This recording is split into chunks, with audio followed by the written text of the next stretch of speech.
જો આજે Anup બાબાનો happy birthday છે તો આજે તેનો ફોન ચોક્કસ આવશે, રંજના વહુએ કામ કરી રહેલા મોહનને કહ્યું. આજે અનુપ બાબાનો હેપી બર્થડે છે? એ ક્યારે આવવાના છે? મોહને ફર્નિચર લૂછતા કહ્યું. હા, થોડા દિવસમાં આવશે. પછી આપણે તેનો જન્મદિવસ સેલિબ્રેટ કરીશું. આમ બોલી રંજનાએ ફોન પર વાત કરતાં પોતાનો આખા દિવસનો કાર્યક્રમ નક્કી કરી નાખ્યો. હજુ મોહન ત્યાં જ ઊભો હતો એટલે રંજના બોલી, હવે શું છે? ભાભી, આજે દાદાજીનો પણ બર્થડે છે ને? મોહન ધીમેથી બોલ્યો. તો એનું શું? પગ કબરમાં લટકતો હોય અને જન્મદિવસ થોડો સેલિબ્રેટ થાય? ચાલો સૌ કામે લાગો. આમ બોલી રંજના તૈયાર થવા પોતાના રૂમમાં જતી રહી. માણેકલાલે રંજનાના છેલ્લા શબ્દો સાંભળ્યા. તેમણે હાથમાંનો કપ પડતો બચાવી લીધો, પણ ચાને ધ્રુજતી ન બચાવી શક્યા. ચામાં રંજનાના શબ્દોની દવા આવી ગઈ હતી એટલે ચા કડવી થઈ ગઈ હતી. આમ પણ નાનપણથી તેમને દવા પીવી ગમતી ન હતી. નાના હતા ત્યારે, એટલે ક્યારે? વિચારતા માણેકલાલ અતીતમાં સરી ગયા. જ્યારે અનુપનો જન્મ થયો ત્યારે તરત જ તેમનો દીકરો મયંક બોલ્યો હતો, અરે, આપણે કેટલા નસીબદાર છીએ. દાદા અને પૌત્રનો જન્મદિવસ એક જ દિવસે. પપ્પા, તમે ખૂબ જ લકી છો. રેવતી પણ બોલી, હા દાદા દીકરાનો જન્મદિવસ એક જ દિવસે હોય તેવું જવલ્લે જ બને છે. અને સાસુની વાતને ટેકો આપતા રંજના બોલી, મમ્મી, આપણું ફેમિલી છે જ યુનિક. બધું સારું અને ગ્રેટ જ થાય. બસ આ ખુશખુશાલ જીવનમાં રેવતીના ગયા પછી ઓટ આવવા લાગી. પછી અનુપ હોસ્ટેલમાં આગળ અભ્યાસ માટે ગયો. મયંકને તો ધંધામાં ક્યારેય ફુરસદ ન મળી મને આવીને પૂછવાની કે પપ્પા, તમને કંઈ જોઈતું તો નથી ને? તમારી તબિયત તો સારી છે ને? ક્યારેક તો એકલતા એટલી કોરી ખાય કે જીવન જીવવાની ઈચ્છા જ નથી રહેતી. પણ જ્યાં સુધી જીવ છે ગમે તેમ કરીને જીવવું જ પડશે. રંજના વહુને ગમતું નહીં એટલે હવે તેમના મિત્રોએ પણ આવવાનું બંધ કરી દીધું. અનુપ પણ વર્ષમાં એકવાર આવે. જ્યારે તે આવતો ત્યારે તેના મિત્રો, તેની પાર્ટીઓ, પિકનિક આ બધામાં સમય દોડતો. ત્યારે માણેકલાલને તેની ઉંમર વર્તાતી. તમારી ચા હજુ નથી પીધી? મોહને માણેકલાલને વર્તમાનમાં ખેંચ્યા. ના, નથી પીવી. માણેકલાલે થોડા રિસાયેલ સ્વરમાં કહ્યું અને ત્યાંથી નીકળી ગયા. સર, હું તમારા બૂટને પોલિશ કરી દઉં? એક લગભગ 12-13 વર્ષનો છોકરો બોલ્યો. માણેકલાલે નીચે જોયું. મોટી અને ભૂરી આંખોવાળો એક છોકરો તેમને પૂછી રહ્યો હતો. માણેકલાલે પગ તરફ નજર નાખી. તેમણે ક્યાં બૂટ પહેર્યા હતા? આ છોકરાને કેમ સમજણ પડતી નથી? મારી પાસે બૂટ નથી તો પાલિશનું કેમ પૂછવાનું? માણેકલાલ મનોમન બોલ્યા. હું તમારા બૂટને સરસ મજાના ચમકાવી દઈશ. ફરી વખત પેલો છોકરો બોલ્યો. તને દેખાય છે મેં બૂટ નહીં ચપ્પલ પહેર્યા છે? માણેકલાલે જરા ઊંચા અવાજે પેલા છોકરાને કહ્યું. સર, તમે ભલે ચપ્પલ પહેર્યા પણ તમારા ચપ્પલને પણ હું પાલિશ કરી બૂટ જેવા ચમકાવી દઈશ, છોકરાએ કહ્યું. ના, માણેકલાલે એકાક્ષરી જવાબ આપતા માથું ધૂણાવ્યું. સર, તમે ચપ્પલને પાલિશ કરાવો ને. મારે પૈસાની જરૂર છે. મારે ફી ભરવા માટે હવે થોડા પૈસા ખૂટે છે. તમે પાલિશ કરાવશો તો મારી ફીના પૈસા ભેગા થશે, પેલા છોકરાએ આજીજી કરતાં કહ્યું. હવે માણેકલાલના ચહેરા પર મૂંઝવણના ભાવ આવી ગયા. થોડો વિચાર કરીને તેમણે ખિસ્સામાં હાથ નાખી કહ્યું. ચલ લે, કર પાલિશ. જોજે બરાબર ચમકાવજે. પેલા છોકરાએ ચપ્પલને એવા ચમકાવ્યા કે માણેકલાલ બધું ભૂલી ગયા. તેણે પેલા છોકરાને પૂછ્યું, તારું નામ શું છે? સર, રસ્તે રખડતા છોકરાનું નામ રાજુ સિવાય બીજું શું હોય? છોકરાએ કહ્યું. સરસ નામ છે. રાજુ તને નથી ગમતું? માણેકલાલે વાત આગળ વધારતા કહ્યું.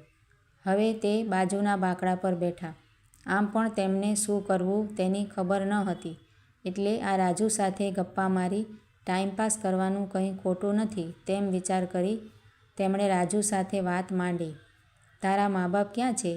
માણેકલાલે રાજુને પૂછ્યું. મા તો ક્યારનીએ મરી ગઈ અને બાપુ દારૂ પીને ક્યાંક પડ્યો હશે. રાજુએ સાવ સામાન્ય વાત કરતો હોય તેમ કહ્યું. તેના શબ્દો તો સામાન્ય હતા પણ તેના પોલિશ કરતા બ્રશનો અવાજ ખૂબ જોરથી આવ્યો. તેના બૂટ વગરના હાથનું બ્રશ જોરથી જમીન સાથે અથડાયું. અવાજ આવ્યો, પણ ટ્રેનના અવાજમાં અને લોકોના કોલાહલમાં માણેકલાલ સિવાય આ કકળાટ કોઈએ સાંભળ્યો નહીં. તું ક્યાં રહે છે? માણેકલાલે તેને બીજો સવાલ પૂછ્યો.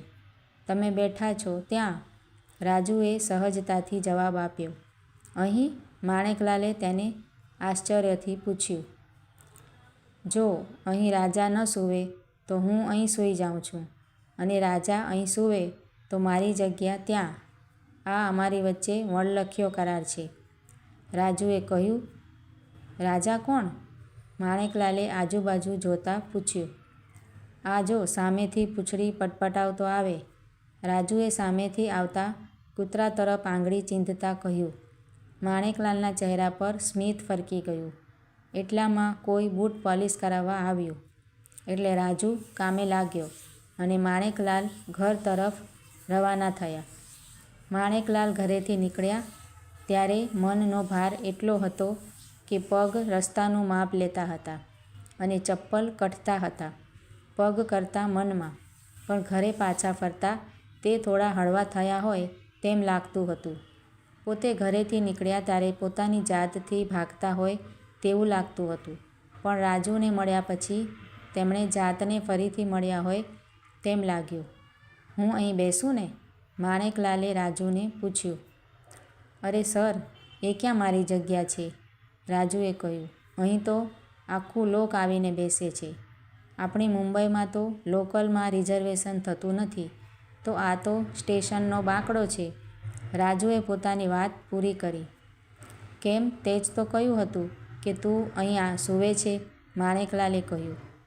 એ તો પોલીસ ન આવે ત્યાં સુધી, ને પોલીસનું પેટ ભરો ત્યાં સુધી, નહીં તો જગ્યા નહીં એક દંડો પડે, રાજુએ ફોડ પાડતા કહ્યું. તો તારો સામાન, તારી સ્કૂલ બેગ? માણેકલાલે રાજુને પૂછ્યું. સામે ચાવાળાની દુકાન દેખાડી રાજુએ કહ્યું. સર, આ બહુ સારા માણસ છે. તું મને સર કેમ કહે છે? તારે તો બૂટ પોલિશનું કામ પણ છે. હું તો સાવ નકામો માણસ છું, માણેકલાલે કંઈક અથડા સ્વરમાં કહ્યું. હું તમને દાદુ કહું? મારે તો બાપને બાપ કહેવાના નથી. આખો દિવસ પીધેલ માણસ ઢોરની જેમ રખડ્યા કરે છે. તેને દીકરો કોને કહેવાય તેને ખબર નથી. આ તો ભગવાને આપેલો સંબંધ છે, પણ તેના કરતાં આ ચાવાળા કાકાનો સંબંધ વિશેષ છે. રાજુ થોડા ગળગળા અવાજે બોલ્યો. આમ વાત ચાલતી હતી અને રાજુનું બૂટ પોલિશનું કામ ચાલતું હતું ત્યાં માણેકલાલ પાઉંવડા લઈ આવ્યા અને રાજુને આપતા બોલ્યા. ચાલ, આપણે આજે આપણા સંબંધને નામ આપ્યું તેના માટે આજે મારા તરફથી પાર્ટી. પાઉંવડાની પાર્ટી પૂરી થયા પછી માણેકલાલ જવા માટે ઊભા થયા અને જતાં જતાં બોલ્યા. તને હોમવર્કમાં કંઈ તકલીફ હોય તો મને કહેજે, આપણે સાથે મળીને સોલ્વ કરીશું. બસ પછી માણેકલાલ રાજુના દાદા બની ગયા અને રાજુ દાદાનો વહાલ સોયો દીકરો. હવે માણેકલાલ રાજુ માટે ખાવાની કંઈ ને કંઈ વસ્તુ લઈ આવતા, તો રાજુ પોતાની અને આખા દિવસની રોજિંદી વાતો કરતો અને માણેકલાલ તેને ગીતાના પાઠની જેમ સાંભળતા. આમ ક્યારેક તેનો સંબંધ દાદા દીકરાનો તો કોઈ વખત કૃષ્ણ સુદામા અને કોઈ વખત કૃષ્ણ અર્જુનનો બની જતા. પણ આ સંબંધ વહેણમાં બંને તણાતા હતા અને આ તાણ બંનેને એકબીજાથી વધુ નજીક લાવતું હતું. એક દિવસ માણેકલાલે રાજુને પૂછ્યું. તારો જન્મદિવસ ક્યારે છે? અરે, જેનો જન્મ થયો છે તે જોવાની કોઈને પડી ન હોય તેનો જન્મદિવસ કોણ નોંધે? રાજુએ જવાબ આપ્યો. પછી તરત જ પૂછ્યું. દાદુ, તમારો જન્મદિવસ ક્યારે છે? તમારા જન્મદિવસે આપણે કેક ખાશું. મને કેક ખૂબ ભાવે હો કે, રાજુએ લાડમાં કહ્યું. અરે દીકરા, અમારા જમાનામાં ક્યાં કોઈ યાદ રાખતું, ને કેવો જન્મદિવસ ને કેવી વાત. આટલું બોલી માણેકલાલ ઝડપથી ત્યાંથી નીકળી ગયા. આજે રાજુ ખૂબ જ ખુશ હતો. આજે તેને પહેલું ઇનામ મળ્યું હતું, તે પણ કવિતા બોલવામાં. આ કવિતા તેને તેના દાદુએ શીખવી હતી. તેને પોતાને મળેલ મેડલ દેખાડવો હતો, પણ ઓચિંતા દાદુ રાજુને મળવાનું નિયમ ચૂક્યા. આજે રાજુનું પોલીસ ચમકતું ન હતું. તેની નજર ઘડી ઘડી સામે જતી હતી, તો ક્યારેક બાંકડા પર જોઈ લેતો હતો. પણ ખાલી પામાં મેડલ મળવાની ખુશી ક્યાંક ખોવાઈ ગઈ હતી. તેને ખબર ન હતી કે દાદુ ક્યાં રહે છે. તેને ભણવામાં મદદ જોઈતી હોય તો દાદુ, તેને મધ મીઠી જલેબી ખાવી હોય તો દાદુ, પાઉંવડાની જ્યાપત તો લગભગ રોજ જ, અને વાતોની વણઝાર માટે તો દાદુ જ. જે રસથી તે વાત સાંભળે અને જે રસથી રાજુ તેને વાત કહે, જાણે એક ડાયરો જામ્યો. પણ હવે માત્ર અશાંતિ, અશાંતિ, એકલતાની. રાજુએ પૂછી અને દાદુનું ઘર શોધ્યું. દાદુ તો એકલા જ હતા. હા, નોકર ચાકર હતા. તેમને પગમાં વાગી ગયું હતું એટલે રાજુ અને દાદુની જુગલબંધી તૂટી હતી. પગમાં ફ્રેક્ચર થયું હતું. છતાં દાદુ રાજુને જોઈને ઊભા થઈ ગયા. રાજુ પણ દાદુને ભેટી પડ્યો. દાદુ, તમે કેમ નથી આવતા? મને તમારી વગર જરા પણ નથી ગમતું. દાદુ, આઈ મિસ યુ. દાદા, મને તમે કવિતા શીખવી હતી ને, તેમાં મને ફર્સ્ટ પ્રાઇઝ મળ્યું છે. જુઓ મારી પ્રાઇઝ. રાજુ એક શ્વાસે બોલી ગયો અને જલ્દીથી પોતાનો મેડલ દેખાડ્યો અને ગાવા લાગ્યો. ભોમ્યા વિનાના મારે ભમવાતા ડુંગરા. માણેકલાલે તેને ચૂમી લીધો. એટલામાં અનુપ, રંજના અને મયંક દાખલ થયા. તેમને જોઈ માણેકલાલે તેઓને કહ્યું, આ રાજુ છે. તેમણે વધારે ઓળખાણ આપવાનું ટાળ્યું. આ રાજુ છે નામ સાંભળ્યા પછી પણ બધાના ચહેરા પર પ્રશ્નાર્થ ચિહ્ન હતું. રાજુ બે પળ કશું બોલ્યો નહીં, પણ ફરી પોતાના રંગમાં આવીને વાતો કરવા લાગ્યો. તેણે માણેકલાલને કહ્યું, દાદુ, એક સરપ્રાઈઝ છે તમારા માટે. માણેકલાલે પણ એ જ રંગમાં રંગ ભરતા કહ્યું, સરપ્રાઈઝ? જલ્દી બોલ. દાદુ, જોયું ને, તમે ભૂલી ગયા છો. પણ મને બરાબર યાદ છે. રાજુ બોલ્યો, આજે મારો અને તમારો જન્મદિવસ છે. બોલો, કેવી રીતે? મારો જન્મદિવસ તને યાદ છે? અરે દાદુ, તમે ભૂલી ગયા ને? આ જ દિવસે, આ જ તારીખે આપણે મળ્યા હતા અને તે દિવસથી તમે મારા દાદુ થયા અને હું તમારો દીકરો. બરાબર ને?